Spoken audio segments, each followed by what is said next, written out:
28 araw bagong eleksyon 2025, muling nag-ikot ang mga kandidato sa pagkasenador para ilatag ang kanilang mga plano para sa iba't ibang sektor.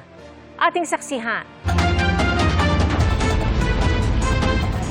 Nakipagdialogo si Leody de Guzman sa mga residente ng Josefina, Zamboanga del Sur. Kasama niya si Luke Espiritu na tinalakay ang pagprotekta sa kalikasan laban sa pagmimina.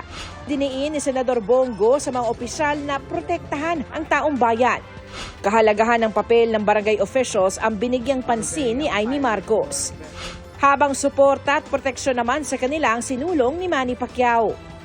Paglilingkod na may integridad ang diniin ni Ariel Quirubin sa pagbisita sa Maynila.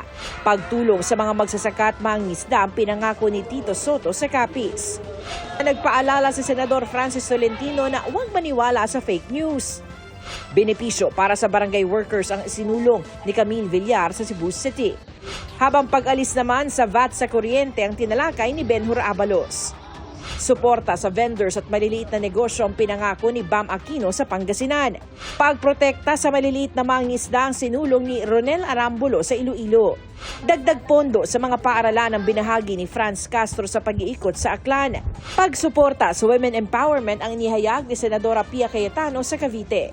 Patuloy naming sinusundan ang kampanya ng mga tumatakbong senador sa eleksyon 2025. Para sa GMA Integrated News, Sanima Refran, ang inyong saksi. Mga kapuso, maging una sa saksi. Mag-subscribe sa GMA Integrated News sa YouTube para sa iba't ibang balita.